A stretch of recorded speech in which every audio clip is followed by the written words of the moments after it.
ಎಲ್ರಿಗೂ ನಮಸ್ಕಾರ. Welcome back to my channel smart edulogy. ಇವತ್ತಿನ ವಿಡಿಯೋದಲ್ಲಿ 7ನೇ ತರಗತಿಯ ಗಣಿತ ಪ್ರಕಾಶ ವಿಷಯದ 3ನೇ ಚಾಪ್ಟರ್ ಆಗಿರುವಂತಹ ಬಿಂದುವಿನ ಆಚೆಗೆ ಒಂದು ಇಣುಕು ನೋಟ, ಇದರ ಮುಂದಿನ ಟಾಪಿಕನ್ನು ಡಿಸ್ಕಸ್ ಮಾಡ್ತಾ ಇದ್ದೀನಿ. ತೂಕದ ಪರಿವರ್ತನೆ. ಇದರ ಹಿಂದಿನ ಟಾಪಿಕನ್ನು ಆಲ್ರೆಡಿ ಡಿಸ್ಕಸ್ ಮಾಡಿ ಸಾಲ್ವ್ ಮಾಡಿ ನನ್ನ ಚಾನಲಲ್ಲಿ ಅಪ್ಲೋಡ್ ಮಾಡಿದ್ದೀನಿ, ನೀವು ಹೋಗಿ ನೋಡ್ಬೋದು. ಹಾಗೆ ನೀವೇನಾದರೂ ಫಸ್ಟ್ ಟೈಮ್ ನನ್ನ ವಿಡಿಯೋ ನೋಡ್ತಾ ಇದ್ದರೆ ಪ್ಲೀಸ್ ಸಬ್ಸ್ಕ್ರೈಬ್ ಮಾಡೋದನ್ನು ಮರಿಬೇಡಿ. ಸಬ್ಸ್ಕ್ರೈಬ್ ಮಾಡಿ, ಸಪೋರ್ಟ್ ಮಾಡಿ. ಇವತ್ತಿನ ಟಾಪಿಕ್ ಬಂದು ತೂಕದ ಪರಿವರ್ತನೆ. ಕಿಲೋಗ್ರಾಮ್ಗಳನ್ನು ಗಮನಿಸಿ, ಅಂದರೆ kg. 1 ಕಿಲೋಗ್ರಾಮಿಗೆ 1000 ಗ್ರಾಮ್ ಎಂಬುದು ನಿಮಗೆ ತಿಳಿದಿದೆ, ಹೌದಲ್ವಾ? 1 kgಗೆ 1000 ಗ್ರಾಮ್ ಅನ್ನೋದು ಗೊತ್ತು. ಹಾಗಾದರೆ 1 ಗ್ರಾಮಿಗೆ ಎಷ್ಟು kg? ಇಲ್ಲಿ ಈಗ ಇವೆರಡರಲ್ಲಿ ಕಿಲೋಗ್ರಾಮು ಮತ್ತು ಗ್ರಾಮ್, ಇದರಲ್ಲಿ ದೊಡ್ಡ ಮಾನ ಯಾವುದು, ಸಣ್ಣ ಮಾನ ಯಾವುದು ಅನ್ನೋದನ್ನು ನೀವು ಫಸ್ಟ್ ನೋಡ್ಕೋಬೇಕು. ಈಗ ಇದರಲ್ಲಿ ದೊಡ್ಡ ಮಾನ ಯಾವುದು? ಕಿಲೋಗ್ರಾಮ್. kg ದೊಡ್ಡದು, ಗ್ರಾಮ್ ಚಿಕ್ಕದು, ಹೌದಾ? ಸೊ ಕಿಲೋಗ್ರಾಮಿಂದ ಗ್ರಾಮಿಗೆ. ಈಗ ನೆಕ್ಸ್ಟ್ ನಾವು ನೋಡಬೇಕಾಗಿರೋದು 1 ಗ್ರಾಮ್ಗೆ ಎಷ್ಟು kg. ಸೊ ಇದರ ಇಬ್ಬರ ನಡುಕಿರುವಂಥ ಸಂಬಂಧ 1000 ಇರ್ತದೆ. ಸೊ ಸಣ್ಣ ಮಾನದಿಂದ ದೊಡ್ಡ ಮಾನಕ್ಕೆ ಮಾಡಬೇಕಾದ್ರೆ ಭಾಗಾಕಾರ, ಸೊ ಅದನ್ನ 1ಅನ್ನು 1000ದಿಂದ ಭಾಗ ಮಾಡಿದ್ರೆ 1000ನೇ 1 kg ಆಗುತ್ತೆ. ಸೊ 1 ಗ್ರಾಮಿಗೆ ಎಷ್ಟು kg? 1000ನೇ 1 kg. ಇದನ್ನು ದಶಮಾಂಶದಲ್ಲಿ ಬರೆದ್ರೆ ಕೆಳಗಡೆ 3 0. ಸೊ 3 ಸಂಖ್ಯೆ ಆದ ಮೇಲೆ ಬಿಂದು ಇಡಬೇಕು. ಅದು ಈ ಕಡೆಯಿಂದ ಬಲಗಡೆ ಸೈಡಿಂದ. ಈಗ 1/1000 ಅಂತ ಅಂದರೆ 1 ಆದಮೇಲೆ ಈ ಸೈಡಿಂದ 3ನೇ ಸಂಖ್ಯೆ 1 0 0 ಬಿಂದು, ಮತ್ತು ಪೂರ್ಣ ಸಂಖ್ಯೆ ಯಾವುದಿಲ್ಲ 0, ಆಯಿತಾ? ಅಥವಾ 1000ನೇ ಒಂದು ಪ್ಲೇಸಲ್ಲಿ ಇಡಬೇಕು 1 ಅಂತಂದಾಗ, ಸೊ ಇದು 10ನೇ ಭಾಗ, ಮೊದಲನೇ 0 ಇರೋದು 10ನೇ ಭಾಗ, ಇದು 100ನೇ ಭಾಗ, 1 ಇರೋದು 1000ನೇ ಭಾಗ. ಸೊ ಅದಕ್ಕೆ 0.001 kg ಅಂತ ನಾವು ಹೇಳಬಹುದು. 5 ಗ್ರಾಮ್ ಅಂದರೆ ಎಷ್ಟು ಕಿಲೋಗ್ರಾಮ್ಗಳು? ಸೊ 5 ಗ್ರಾಮ್ ಅಂತಂದರೆ ಅದನ್ನು 1000ದಿಂದ ಭಾಗಾಕಾರ ಮಾಡ್ತೀವಿ. ಸೊ ಅದಕ್ಕೆ 3 0 ಇದಾವೆ. ಸೊ ಈ ಕಡೆ 3 ಸಂಖ್ಯೆ ಆದಮೇಲೆ ನಾವು ಬಿಂದು ಕೊಡಬೇಕು. ಸೊ 5 1 ಸಂಖ್ಯೆ, 2 ಸಂಖ್ಯೆ, 3 ಸಂಖ್ಯೆ ಆದಮೇಲೆ ಬಿಂದು, ಇಷ್ಟು kg. ಅಥವಾ 1000ನೇ 1 ಸ್ಥಾನದಲ್ಲಿ 5ಅನ್ನು ಇಡಬೇಕು, ಓಕೆನಾ? ಸೊ ಇದು 10ನೇ ಸ್ಥಾನ, ಇದು 100ನೇ 1 ಸ್ಥಾನ, ಇದು 1000ನೇ 1 ಸ್ಥಾನ. ಸೊ 1000ನೇ 1 ಸ್ಥಾನದಲ್ಲಿ 5 ಇರೋದ್ರಿಂದ ಇಲ್ಲಿ ಇಡಬೇಕು. ಪೂರ್ಣ ಸಂಖ್ಯೆಗಳು ಯಾವುದಿಲ್ಲ. ಈ ಥರನಾದರೂ ಬರ್ಕೋಬೋದು, ಅಥವಾ ಕೆಳಗೆ 3 ಸಂಖ್ಯೆ ಆದಮೇಲೆ ಬಿಂದು ಇಡೋದಂತ ನೆನಪಾರಬೇಡಿ. ನೆಕ್ಸ್ಟು 10 ಗ್ರಾಮ್ ಅಂದರೆ ಎಷ್ಟು ಕಿಲೋಗ್ರಾಮ್? ಸೊ ಸಿಂಪಲ್, ಇಲ್ಲಿ 10 ಗ್ರಾಮ್ ಅಂತಂದರೆ 10/1000 ಮಾಡಿದ್ದಾರೆ. ಸೊ ಇಲ್ಲಿ ಮೇಲೆ 1 0 ಕ್ಯಾನ್ಸಲ್ ಆಯಿತು, 3 0 ಉಳಿತು. ಸೊ 1/100, 100ನೇ 1 kg ಅಂತ ಹೇಳ್ಬೋದು. ಇದನ್ನು ದಶಮಾಂಶದಲ್ಲಿ ಬರೆದ್ರೆ 100ನೇ 1 10.0 kg ಈ ಥರ ಆಗುತ್ತೆ. ಬಟ್ ಇಲ್ಲಿ ನೋಡ್ರಿ 0.01 kg. ಇದು ಯಾಕೆ ಅಂತಂದರೆ ಇಲ್ಲಿ ಅವರು ಹೇಳಿದಾರಲ್ಲ, ಈ ಥರ ಬರ್ಕೊಂಡಿದ್ದಾರಲ್ವ, ಇಲ್ಲಿ 10 ಗ್ರಾಮ್ ಅಂತಂದರೆ 1000ನೇ 10, ಇಲ್ಲಿ ಕ್ಯಾನ್ಸಲ್ ಮಾಡಿಲ್ಲ ಅವರು. ಸೊ ಇದನ್ನು ಡೈರೆಕ್ಟಾಗಿ ದಶಮಾಂಶದಲ್ಲಿ ಬರೆದ್ರೆ ಈ ಥರ 1000ನೇ 1 ಸ್ಥಾನ, ಇಲ್ಲಿ ಕೆಳಗಡೆ 3 ಸಂಖ್ಯೆ, ಮೇಲ್ಗಡೆ 10, ಆಮೇಲೆ 1 0 ಸೇರಿಸ್ತಾರೆ. ಸೊ ಅದಕ್ಕೆ 0.010 kg ಅಂತ ಹೇಳ್ಬೋದು. ಈ ಥರ ಅಂದರೆ ಕೆಳಗಡೆ 3 0, ಸೊ 3 ಸಂಖ್ಯೆ ಆದಮೇಲೆ ಬಿಂದು ಇಡಬೇಕು. ಸೊ 1 ಸಂಖ್ಯೆ, 2 ಸಂಖ್ಯೆ ಅಂದರೆ 10 ಆಯಿತು. ಇದು 3ನೇ ಸಂಖ್ಯೆ ಆದಮೇಲೆ ಬಿಂದು ಇಟ್ಟು 0ನ ಇಡಬೇಕು, ಈ ಥರ. ನೆಕ್ಸ್ಟು, ಪ್ರತಿ ಗ್ರಾಮ್ 1 ಕಿಲೋಗ್ರಾಮ್ನ 1/1000ನೇ 1 ಭಾಗವಾಗಿರೋದ್ರಿಂದ, ಅಂದರೆ 1 ಗ್ರಾಮ್ ಇಲ್ಲಿ ಕೊಟ್ಟಿದ್ದಾರಲ್ಲ ಸ್ಟಾರ್ಟಿಂಗು, 1 ಗ್ರಾಮ್ ಅಂತಂದರೆ 1000ನೇ 1 kg ಅಂದರೆ 254 ಗ್ರಾಮನ್ನು ಯಾವ ರೀತಿ ಬರಿಬಹುದು? ಇದನ್ನು kg ಒಳಗೆ ಪರಿವರ್ತನೆ ಮಾಡಬೇಕು ಅಂದರೆ ಬಾಗ್ಲೆ 1000ದಿಂದ ಬಾಗ್ಲೆ ಮಾಡಬೇಕು. ಇದನ್ನು 2 ರೀತಿ ಮಾಡ್ಬೋದು. ಇದು ಲಾಂಗ್ ಮೆಥಡ್. ಈ ಥರ ಕೇಳಿದರೆ ಹಿಂಗೂ ಮಾಡ್ಬೋದು. ಇಲ್ಲಿ 254 ಅನ್ನೋದನ್ನು 200 + 50 + 4, ಇದನ್ನೆಲ್ಲವನ್ನು 1000ದಿಂದ ಭಾಗಾಕಾರ ಮಾಡಿದಾಗ ಇಲ್ಲಿ 1000, ಇದು 1000, ಯಾಕಂದ್ರೆ ಪ್ರತಿಯೊಂದನ್ನು ನಾವು 1000ದಿಂದ ಮಾಡಬೇಕು kgಗೆ ಪರಿವರ್ತನೆ. ಸೊ ಇಲ್ಲಿ 2 0 2 0, ಸೊ 2/10 ಉಳಿತು. ಇಲ್ಲಿ 1 0 1 0, 5/100 ಪ್ಲಸ್ ಇಲ್ಲಿ 4/1000 kg ಅಂತಲೇ ಬರಿತಾ ಹೋಗಬೇಕು. ಯಾಕಂದ್ರೆ ನಾವು ಬಾಗ್ಲೆ 1000 ಅಂತ ಬರೆದ ತಕ್ಷಣ kgಗೆ ಪರಿವರ್ತನೆ ಆದಾಗೆ. ಆದರೆ ನಾವು ದಶಮಾಂಶದಲ್ಲಿ ಬರ್ಕೊಳ್ಳಬೇಕಾಗಿರೋದ್ರಿಂದ ಈ ರೀತಿ ಮಾಡ್ತಾ ಬರ್ತೀವಿ. ಇಲ್ಲಿ 10ನೇ 1 ಸ್ಥಾನದಲ್ಲಿ ಯಾವ ಸಂಖ್ಯೆ ಐತಿ? 2. ನೂರನೇ ಒಂದು ಸ್ಥಾನದಲ್ಲಿ 5, ಸಾವಿರನೇ ಒಂದು ಸ್ಥಾನದಲ್ಲಿ 4, ಪೂರ್ಣ ಸಂಖ್ಯೆ ಯಾವುದಿಲ್ಲ, ಸೊ 0 ಅಂತ ಹಚ್ಕೊಳ್ಳೋದು. ಸೊ ಪೂರ್ಣ ಸಂಖ್ಯೆ ಇದನ್ನು ಸಪ್ರೇಟ್ ಮಾಡ್ಕೋಬೇಕಂದ್ರೆ ಬಿಂದು. ಸೊ ಇದು ಇಷ್ಟು ಕೆ ಜಿ ಅಂತ ಆಯಿತು. ಈ ಸ್ಟೆಪ್ನ ಇಲ್ಲಿ ಮಾಡಿದ್ದಾರೆ. ಆದರೆ ನಾವು ಇದನ್ನ ಡೈರೆಕ್ಟಾಗಿ 254/1000 ಕೆಳಗಡೆ 3 0, ಸೊ 3 ಸಂಖ್ಯೆ ಆದಮೇಲೆ 4, 5, 2 ಆದಮೇಲೆ 0 ಕೊಟ್ಟರೆ ಸೊ ಡೈರೆಕ್ಟಾಗಿ ನಾವು ಈ ಥರ ಬರ್ಕೋಬೋದು. ಮುಂದಿನ ಖಾಲಿ ಜಾಗಗಳನ್ನು ಭರ್ತಿ ಮಾಡಿ ಗ್ರಾಮ್ ಟು ಕೆ ಜಿಗೆ ನಾವೇನು ಮಾಡಬೇಕು, ಕನ್ವರ್ಟ್ ಮಾಡಬೇಕು. ಸೊ ಇಲ್ಲಿ 465 ಗ್ರಾಮ್ ಅಂತ ಕೊಟ್ಟಿದ್ದಾರೆ. ಸೊ ಇದನ್ನು 465/1000 ಮಾಡಿದಾಗ 3 0, ಸೊ 0.465 ಕೆ ಜಿ ಅಂತ ಹೇಳಿ ಬರ್ಕೋಬೋದು. ಓಕೆನಾ. ಸೊ 3 0 ಇದ್ದಾಗ ಕೆಳಗೆ, ಸೊ 3 ಸಂಖ್ಯೆ ಆದಮೇಲೆ ಬಿಂದು. ನೆಕ್ಸ್ಟು 68 ಗ್ರಾಮ್, ಇದನ್ನು 1000ದಿಂದ ಭಾಗಾಕಾರ ಮಾಡಿದಾಗ 0.068 ಕೆ ಜಿ. 3 ಸಂಖ್ಯೆ ಆದಮೇಲೆ ಬಿಂದು. ಇಲ್ಲಿ ಫಿಲ್ ದ ಬ್ಲ್ಯಾಂಕ್ಸ್ ಥರ ಅಂದರೆ ಬಿಟ್ಟ ಸ್ಥಳ ಥರ ಕೇಳಿರೋದ್ರಿಂದ ಡೈರೆಕ್ಟಾಗಿ ಮಾಡಿ ಬರಿಬೋದು. But long method 1 marks 2 marks 2 marks ಏನಾದರೂ ಇದ್ದಾಗ ನೀವು ಇಲ್ಲಿ ಬಳಸಿರುವಂತಹ ಒಂದು ಲಾಂಗ್ ಮೆಥಡನ್ನು ನೀವು ಮಾಡ್ಕೋಬೋದು. ಎಕ್ಸಾಂಪಲ್ ನೋಡೋಣ. ಈಗ ಇದನ್ನು 68 ಗ್ರಾಮ್ ಇರೋದನ್ನು ನಾವು ಯಾವ ರೀತಿ 68 ಗ್ರಾಮ್ನ ಈ ರೀತಿ ಬರ್ಕೊತೀವಲ್ವ. ಸೊ ಕೆ ಜಿ ಅಂತ ಬರ್ಕೊಂಡನ್ನು ಇದನ್ನು ಯಾವ ರೀತಿ ಮಾಡ್ಬೋದು, 60 + 8, ಹೌದಾ, ಈ ರೀತಿಯಾಗಿ ಸಪ್ರೇಟ್ ಮಾಡ್ಕೋಬೋದು. ಓಕೆ. ಸೊ ಇಲ್ಲಿ 0 0 ಕ್ಯಾನ್ಸಲ್ಲು, ಇಲ್ಲಿ 6/100, ಇಲ್ಲಿ 8/1000. 10ನೇ ಒಂದು ಸ್ಥಾನದಲ್ಲಿ ಯಾವ ಸಂಖ್ಯೆನೂ ಇಲ್ಲ, 0 ಇಡಬೇಕು. 100ನೇ ಒಂದು ಸ್ಥಾನದಲ್ಲಿ 6, 10,000ನೇ ಒಂದು ಸ್ಥಾನದಲ್ಲಿ 8, ಪೂರ್ಣ ಸಂಖ್ಯೆಗಳು ಯಾವುದೂ ಇಲ್ಲ. ಸೊ ಈ ಥರನೂ ಬರ್ಕೋಬೋದು, ಈ ಥರನೂ ಮಾಡ್ತಾ ಹೋಗ್ಬೋದು. ಅಥವಾ ಡೈರೆಕ್ಟಾಗಿ ನಾವು 3 0, ಸೊ 3 ಸಂಖ್ಯೆ ಆದಮೇಲೆ ಬಿಂದು ಇಟ್ಕೊಳ್ಳೋದು, ಈ ಥರನೂ ಮಾಡ್ಬೋದು. ನೆಕ್ಸ್ಟು 1560 ಗ್ರಾಮ್ ಕೆಳಗಡೆ 1000 ಹಚ್ಕೊಂಡ್ರೆ ಇದು ಕೆ ಜಿಗೆ ಪರಿವರ್ತನೆ. ಬಟ್ ನಾವು ದಶಮಾಂಶದಲ್ಲಿ ಬರಿಬೇಕಂದ್ರೆ 3 0, 1.560 ಕೆ ಜಿ ಅಂತ ಹೇಳಿ ಬರಿಬೋದು. ನೆಕ್ಸ್ಟು 704 ಗ್ರಾಮ್ನ ಕೆ ಜಿಗೆ ಪರಿವರ್ತನೆ ಮಾಡಬೇಕಂದ್ರೆ 1000ದಿಂದ ಭಾಗಾಕಾರ, ಸೊ 0.704 ಕೆ ಜಿ. ಓಕೆನಾ. ಈಗ ನೆಕ್ಸ್ಟ್ ಏನು ಕೇಳಿದ್ದಾರೆ ಅಂದರೆ 0.56 ಕೆ ಜಿನ ಗ್ರಾಮ್ನಲ್ಲಿ ಮಾಡಬೇಕು. ಸೊ 0.56 ಕೆ ಜಿ ಗ್ರಾಮಿಗೆ ಮಾಡಬೇಕಂದ್ರೆ ಇಂಟು 1000, ಯಾಕಂದರೆ ಇಲ್ಲಿ ದೊಡ್ಡ ಮಾನದಿಂದ ಚಿಕ್ಕ ಮಾನಕ್ಕೆ ಬರಬೇಕು. ಸೊ ಅವಾಗ ಏನು ಮಾಡಬೇಕು, ಈ ಗುಣಾಕಾರ ಲೆಕ್ಕ ಮಾಡಬೇಕು. ಇಲ್ಲಿ 3 0, ಸೊ 3 ಸಂಖ್ಯೆ, 1 ಸಂಖ್ಯೆ, 2 ಸಂಖ್ಯೆ, 3 ಸಂಖ್ಯೆ ಆದಮೇಲೆ ಬಿಂದು ಶಿಫ್ಟ್ ಆಗುತ್ತೆ. ಸೊ ಅದಕ್ಕೆ 560.0 ಅಂತ ಬರೆದ್ರು ಏನು ಪ್ರಾಬ್ಲಮ್ ಇಲ್ಲ, ಅಥವಾ ಬರಿದೇ ಇದ್ರೂ ನಡೆಯುತ್ತೆ. ಸೊ ಅಷ್ಟು gram. So 560 ಗ್ರಾಮ್ಗೆ 0.56 K G. Next 2.5 K ಜಿಗೆ ಎಷ್ಟು ಗ್ರಾಮ್ ಅಂತಂದರೆ ಇದನ್ನು ಕೂಡ ಇಂಟು 1000 ಮಾಡಬೇಕು.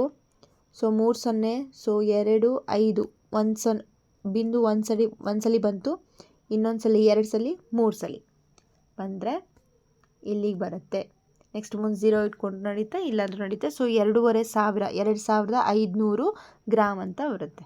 ಓಕೆನಾ. ನೆಕ್ಸ್ಟು ಮುಂದಿನ ಚಿತ್ರದಲ್ಲಿ ಅಕ್ಕಿಯ ಬೇರೆ ಬೇರೆ ಪ್ರಮಾಣಗಳನ್ನು ಗಮನಿಸಿ. 1 ಗ್ರಾಮ್ ರಾಶಿಯಿಂದ ಪ್ರಾರಂಭಿಸಿ, ಇಲ್ಲಿದೆ. ಓಕೆ. ನಂತರದ ರಾಶಿಗಳು ಹಿಂದಿನ ರಾಶಿ ಅಥವಾ ಪ್ಯಾಕೆಟ್ಗಳಿಗಿಂತ 10 ಪಟ್ಟು ಭಾರವಾಗಿದೆ ಎಂಬುದನ್ನು ಗಮನಿಸಬಹುದು. ಈ ಚಿತ್ರದಲ್ಲಿರುವ ಅಕ್ಕಿಯ ಒಟ್ಟು ತೂಕ 11.111 ಕೆ ಜಿ. ಸೊ ಇಲ್ಲಿ ಅಕ್ಕಿ ಪ್ಯಾಕೆಟ್ನ ಇಟ್ಟಿದ್ದಾರೆ. ಇಲ್ಲಿ 1 ಗ್ರಾಮಿಂದ ಸ್ಟಾರ್ಟ್ ಮಾಡಿ ನೆಕ್ಸ್ಟ್ ಇದು 10 gram, 100 gram, 1000 gram, 10,000 gram. So ಇಲ್ಲಿ ನೋಡ್ಬೋದು 1 ಗ್ರಾಮಿಂದ 10 ಗ್ರಾಮಿಗೆ ಬರುವಾಗ ಎಷ್ಟು ಪಟ್ಟು ಜಾಸ್ತಿ ಆಗಿದೆ ಅಂತಂದರೆ, ಓಕೆ, ಸೊ ಇಲ್ಲಿ ಎಷ್ಟು ಪಟ್ಟು ಜಾಸ್ತಿ ಆಗಿದೆ, 10 ಪಟ್ಟು ಜಾಸ್ತಿ ಆಗಿದೆ, ಹೌದಲ್ವಾ. ಸೊ ಇದನ್ನ ಇಂಟು 1ಕ್ಕೆ 10ರಿಂದ ಇಂಟು 10 ಮಾಡಿದ್ರೆ 10 ಗ್ರಾಮ್. ಸೊ 10 ಮತ್ತು 10 ಪಟ್ಟು ಅಂದರೆ 100 ಗ್ರಾಮ್, ಮತ್ತು 10 ಪಟ್ಟು ಅಂದರೆ 1000, 10 ಪಟ್ಟು ಅಂದಾಗ 10,000 ಗ್ರಾಮ್ದಲ್ಲಿ ಅಷ್ಟೇ ಅಲ್ಲ, ಕೆ ಜಿಯಲ್ಲೂ ಕೂಡ. ಸೊ ಇಲ್ಲಿ 0.001 ಇದನ್ನು ಇಂಟು 10 ಅಂತ ಮಾಡಿದ್ರೆ 1 0 ಇದಲ್ವಾ. ಸೊ 1 ಸಂಖ್ಯೆ ಶಿಫ್ಟ್ ಆಗುತ್ತೆ ಇಲ್ಲಿ, ಆವಾಗ 0.01 ಕೆ ಜಿ ಅಂತ ಬಂತು. ಸೊ ಇಲ್ಲಿದೆ ನೋಡಿ ಈ ಥರ. ಓಕೆನಾ. ಇಲ್ಲಿ ಬಂತಲ್ಲ, ಶಿಫ್ಟ್ ಆಯಿತು. ಸೊ ನೆಕ್ಸ್ಟ್ ಅದೇ 0.01 kg ಇಂಟು 10 ಮತ್ತು 10 ಪಟ್ಟಿಲಿ ಜಾಸ್ತಿ ಆಯಿತು. ಸೊ ಎಷ್ಟು ಬಂತಿಲ್ಲಿ 0.1 ಅಂದರೆ 1 ಸೊ ಈ ಶಿಫ್ಟ್ ಇಲ್ಲ ಆಯಿತು ಬಿಂದು 0.1 kg. ಓಕೆನಾ. ಸೊ ಮತ್ತೆ 10 kg ಇನ್ಕ್ರೀಸ್ ಆಯಿತು ಮತ್ತು 10 kg ಇನ್ಕ್ರೀಸ್ ಆಯಿತು. 1 kg ಇಂಟು 10 ಮಾಡಿದರೆ 10 kg. ಸೊ ಅಂದರೆ 1 ಗ್ರಾಮಿಂದ ನಂತರ ಮುಂದಿನ ಗ್ರಾಮಿಗೆ ಹೋಗಬೇಕು ಅಥವಾ ಮುಂದಿನ ರಾಶಿಗೆ ಹೋಗಬೇಕು ಅಥವಾ ಪ್ಯಾಕೆಟಿಗೆ ಹೋಗ್ಬೇಕಂದ್ರೆ 10 ಪಟ್ಟು ಹೆಚ್ಚಿಗೆ ಆಗಿದೆ ಅನ್ನೋದನ್ನು ನಾವಿಲ್ಲಿ ನೋಡ್ಬೋದು. ಸೊ ಇನ್ನೆಲ್ಲ ಒಟ್ಟು ಟೋಟಲ್ ಮಾಡಿದಾಗ ನಮ್ಗೆ ಎಷ್ಟು ಬಂತು ಅಂದರೆ 11.111 kg ಬಂತು. ನೆಕ್ಸ್ಟು ಅಲ್ಲದೆ 1 ಗ್ರಾಮ್ಗೆ ಎಷ್ಟು 1000 ಮಿಲಿಗ್ರಾಮ್. ಆದ್ದರಿಂದ 1 ಮಿಲಿಗ್ರಾಮ್ಗೆ 1000ನೇ ಗ್ರಾಮ್. ಸೊ ಇಲ್ಲಿ ನೀವೇನು ಮಾಡಿದ್ರಿ kg ಮತ್ತು ಗ್ರಾಮ್ಗೆ ನೋಡಿದ್ರಿ. ಸೊ ಇಲ್ಲಿ ಮತ್ತು ಗ್ರಾಮ್ಗಿಂತ ಇನ್ನೂ ಚಿಕ್ಕವಾಗಿರುವಂಥದ್ದು ಮಾನ ಯಾವುದು ಅಂದರೆ ಮಿಲಿಗ್ರಾಮ್. ಸೊ 1 ಗ್ರಾಮಿಗೆ 1000 ಮಿಲಿಗ್ರಾಮ್. ಹಾಗಾದರೆ 1 ಮಿಲಿಗ್ರಾಮ್ಗೆ ಮತ್ತು ಸಣ್ಣ ಮಾನದಿಂದ ದೊಡ್ಡ ಮಾನ ಅಲ್ವಾ ಭಾಗಾಕಾರ.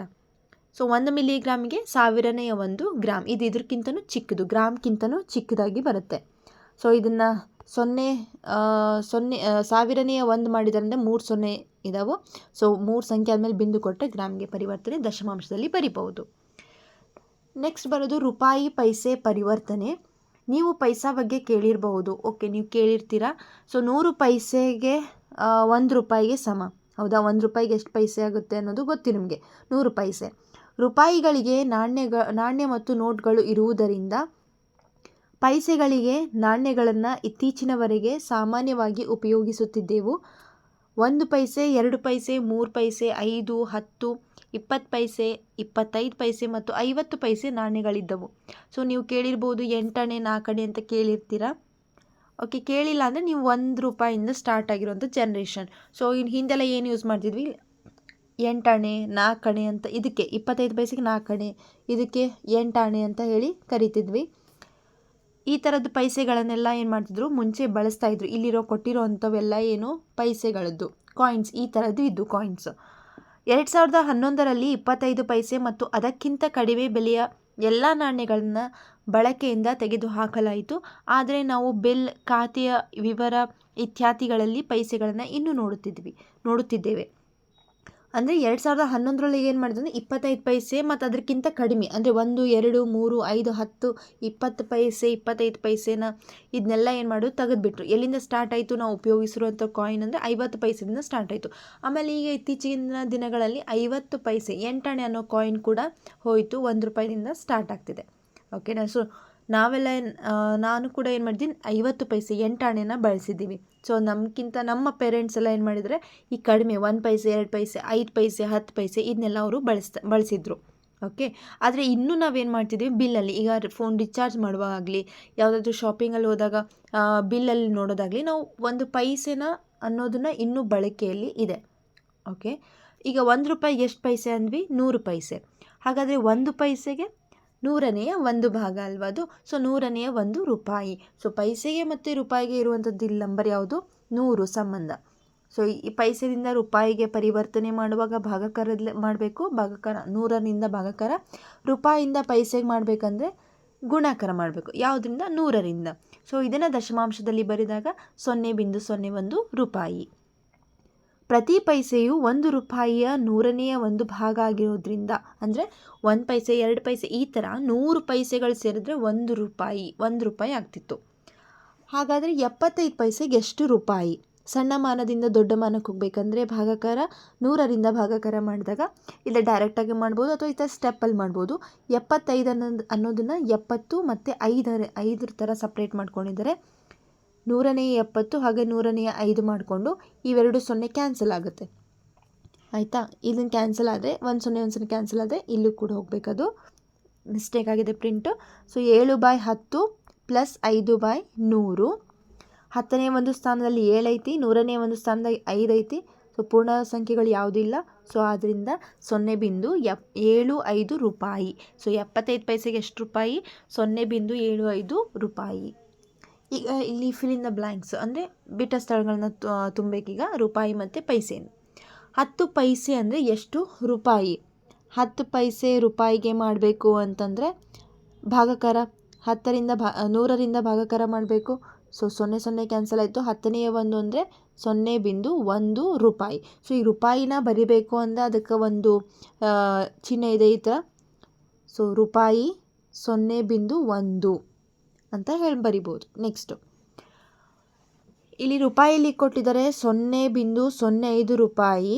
ಇದನ್ನು ಪೈಸೆಗೆ ಮಾಡಬೇಕಂದ್ರೆ ಇಂಟು 100 ಮಾಡಬೇಕು. ಸೊ 2 0, ಸೊ 2 ಸಂಖ್ಯೆ ದಾಟಿ, ಆದ್ದರಿಂದ 5 ಪೈಸೆ. 5 ಪೈಸೆಗೆ 0.05 ರೂಪಾಯಿ. ನೆಕ್ಸ್ಟು 0.36 ರೂಪಾಯಿಗೆ ಎಷ್ಟು ಪೈಸೆ? 36 ಪೈಸೆ. ಗೊತ್ತಾಗ್ತಿದೆ ಅಲ್ವಾ? ಇಲ್ಲಿ 2 0, 2 ಸಂಖ್ಯೆನ ದಾಟಿಸಿ ಬಿಂದುನ ಈ ಕಡೆ ಇಡಬೇಕು. ನೆಕ್ಸ್ಟು 8 ಅಥವಾ 0.50 ರೂಪಾಯಿಗೆ ಎಷ್ಟು ಪೈಸೆ? ಇಂಟು 100 ಮಾಡಬೇಕು. ಮಾಡಿದಾಗ ಶಿಫ್ಟ್ ಆಯಿತು. ಸೊ ಅದು 50 ಪೈಸೆ. ಓಕೆನಾ? ನೆಕ್ಸ್ಟು 99 ಪೈಸೆಗೆ ಎಷ್ಟು ರೂಪಾಯಿ? 99/100ರಿಂದ ಭಾಗಾಕಾರ ಮಾಡಿದ್ರೆ ಸೊ ಇಲ್ಲೇನಾಗುತ್ತೆ, ಕೆಳಗಡೆ 2 0 ಇರೋದ್ರಿಂದ 0.99 ರೂಪಾಯಿ. ಅಂದರೆ ಇನ್ನು 1 ಪೈಸೆ ಹಾಕಿದರೆ 1 ರೂಪಾಯಿ ಆಗುತ್ತೆ. ಓಕೆ. ನೆಕ್ಸ್ಟು 250 ಪೈಸೆ ಬೈ 100 ಮಾಡಿದಾಗ 2 0, ಸೊ 2.5 ರೂಪಾಯಿ. ಓಕೆ. ಹಿಂಗಾದ್ರೂ ಬರಿಬೋದು ಅಥವಾ ಮುಂದ್ಗಡೆ 0 ಕೊಡ್ಬೋದು. ಇಲ್ಲಿ 2 0 ಇದೆ ಅಲ್ವಾ? ಸೊ 2 ಸಂಖ್ಯೆ ಬಿಟ್ಟು ಬಿಂದು ಕೊಟ್ಟರೆ 2.50 ರೂಪಾಯಿ, ಅಂದರೆ 2 ರೂಪಾಯಿ 50 ಪೈಸೆ ಅಂತಂದಂಗೆ. ನೆಕ್ಸ್ಟು 1970ರ ದಶಕದಲ್ಲಿ ಒಂದು ಮಸಾಲೆ ದೋಸೆ ಬೆಲೆ ಕೇವಲ 50 ಪೈಸೆ ಆಗಿತ್ತು. ಸೊ ಒಂದು ಮಸಾಲೆ ದೋಸೆ ಈಗೆಲ್ಲ ಆಗಿರೋದಷ್ಟು 70, 80, 100 ರೂಪಾಯಿವರೆಗೂ ಇದೆ ಒಂದು ಮಸಾಲೆ ದೋಸೆ. ಸೊ ಅವಾಗ ನೋಡ್ರಿ ಬರೀ 70 ಪೈಸೆ, 1 ರೂಪಾಯಿನೂ ಅಲ್ಲ, 50 ಪೈಸೆ ಆಗಿತ್ತು. 50 ಪೈಸೆ ಆಗಿತ್ತು. ಒಂದು ಬಾಳೆಹಣ್ಣನ್ನು 20ರಿಂದ 25 ಪೈಸೆಗೆ ಖರೀದಿಸಬಹುದಿತ್ತು. ಓಕೆ. ಒಂದು ಹಿಡಿ ಪೆಪ್ಪರ್ಮಿಂಟ್ 2 ಪೈಸೆ ಅಥವಾ 3 ಪೈಸೆಗೆ ಸಿಗುತ್ತಿತ್ತು. ಪೆಪ್ಪರ್ಮಿಂಟ್ ಅಂತೆಲ್ಲ ಇರ್ತಿದ್ವಲ್ಲ, ಅವೆಲ್ಲ 2-3 ಪೈಸೆಗೆ ಸಿಗ್ತಿತ್ತು. ಮತ್ತು 1 kg ಅಕ್ಕಿಯ ಬೆಲೆ 2 ರೂಪಾಯಿ 45 ಪೈಸೆ ಆಗಿತ್ತು. ಸೊ ಈ ರೀತಿ ಯಾವಾಗಿದು? 1970ರ ದಶಕದಲ್ಲಿ. ಓಕೆ. ಸೊ ಆದರೆ ಈಗ ಇದರ ಎಲ್ಲ ಬೆಲೆ ಇದರ ತುಂಬ 10 ಪಟ್ಟು ಏನಾಗಿದೆ, ಜಾಸ್ತಿ ಆಗಿದೆ. ಇಲ್ಲೊಂದು ನೋಡ್ರಿ, 1970ರಲ್ಲಿರುವಂಥದ್ದು ಒಂದು ಬಿಲ್ಲನ್ನು ಇಲ್ಲಿ ಕೊಟ್ಟಿದ್ದಾರೆ. 3 ದೋಸೆಗೆ 1 ರೂಪಾಯಿ 50 ಪೈಸೆ. ಇದು ರೂಪಾಯಿ ಸೆಕ್ಷನ್ನು, ಇದು ಪೈಸೆಯನ್ನು ಬರೆಯೋದು. 1 ರೂಪಾಯಿ 50 ಪೈಸೆ. 2 ಕಪ್ ಟೀಗೆ 12 ಪೈಸೆ. 50 ಪೈಸೆನೂ ಅಲ್ಲ, 12 ಪೈಸೆ. 1 ಕೇಕಿಗೆ 15 ಪೈಸೆ. ಟೋಟಲ್ ಎಷ್ಟಾಯ್ತು ಇಲ್ಲಿ ಬಿಲ್ ಅಂದರೆ 1 ರೂಪಾಯಿ 77 ಪೈಸೆ. 2 ರೂಪಾಯಿನೂ ಆಗಿಲ್ಲ, ಅಷ್ಟು ದುಡ್ಡು ಇತ್ತು. ಅಂದರೆ ಇವಾಗಿನ ಕಾಲಕ್ಕೂ ಅವಾಗಿನ ಕಾಲಕ್ಕಿರುವಂಥದ್ದು ಒಂದು ದುಡ್ಡಿನ ಒಂದಿದ್ರು ಕೊಟ್ಟಿದ್ದಾರೆ. ಒಂದೊಂದು ವಸ್ತುವಿಗಿರುವಂಥ ಬೆಲೆ ಈಗ ತುಂಬ ಆಗಿದೆ. ಅಂದ್ರೇನು, ಈಗ ತುಂಬ ಕಾಸ್ಟ್ಲಿ, ಆವಾಗ ತುಂಬ ಸಸ್ತದಲ್ಲಿ ಇತ್ತು. ಬಟ್ ಆವಾಗಿನ ಕಾಲಕ್ಕೆ ಅದೇ ಹೆಚ್ಚು. ಮನೆ ಅಥವಾ ಶಾಲೆಯಲ್ಲಿನ ಹಿರಿಯರೊಂದಿಗೆ ಅವರ ಬಾಲ್ಯದಲ್ಲಿ ವಿವಿಧ ಉತ್ಪನ್ನಗಳ ಮತ್ತು ಸೇವೆಗಳ ಬೆಲೆಗಳ ಬಗ್ಗೆ ಚರ್ಚಿಸಿ ಹಳೆಯ ನಾಣ್ಯಗಳು ಮತ್ತು ಅಂಚೆ ಚೀಟಿಗಳನ್ನು ಸಂಗ್ರಹಿಸಲು ಪ್ರಯತ್ನಿಸಿ. ಸೊ ನಿಮ್ಮ ಮನೇಲಿ ಕೇಳ್ಕೊಳ್ರಿ, ನಿಮ್ಮ ಪೇರೆಂಟ್ಸ್ ಆಗಿರ್ಬೋದು, ಅಜ್ಜ ಅಜ್ಜಿ ಇದ್ದರೆ ಅವರ ಟೈಮಲ್ಲಿ ಯಾವ್ಯಾವ ವಸ್ತುಗಳಿಗೆ ಎಷ್ಟೆಷ್ಟು ಬೆಲೆ ಇತ್ತು, ಎಷ್ಟು ರೂಪಾಯಿಗೆ ಏನು ಸಿಕ್ತಿತ್ತು ಅಂತ ಕೇಳ್ಕೊಳ್ಳಿ. ಹಾಗೆ ಒಂದು ಎಕ್ಸಾಂಪಲ್ ಕೊಡಬೇಕಂದ್ರೆ, ನಾವು ಸಣ್ಣವರಿದ್ದಲ್ಲೆಲ್ಲ ಏನು ಮಾಡಿದ್ವಿ ಅಂದರೆ 1 ರೂಪಾಯಿಗೆ 4 ಚಾಕ್ಲೇಟ್ಸ್ ಬರ್ತಿದ್ವು. ಇಷ್ಟು ನಮಗೆ ನಾವು ಇಲ್ಲಿರೋದನ್ನ ನೋಡಿದ್ದು. ಬಟ್ ಈಗೆಲ್ಲ ಏನಾಗ್ತದೆ, 1 ರೂಪಾಯಿಗೆ 1 ಚಾಕ್ಲೇಟು ಈ ಥರ ಬರೋದು.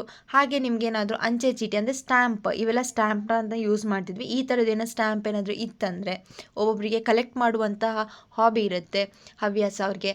ಸೊ ಆ ಥರ ಏನಾದರೂ ಇತ್ತಂದರೆ, ನೀವು ಹಳೆ ನಾಣ್ಯಗಳು ಅವ್ರ ಹತ್ರ ಏನಾದರೂ ಇತ್ತು, ಅಥವಾ ಅಂಚೆ ಚೀಟಿಗಳು ಈ ಥರ ಸ್ಟ್ಯಾಂಪ್ ಏನಾದರೂ ಇತ್ತಂದರೆ ನೀವು ಅದನ್ನು ಸಂಗ್ರಹಿಸಿ ನೋಡ್ಬೋದು.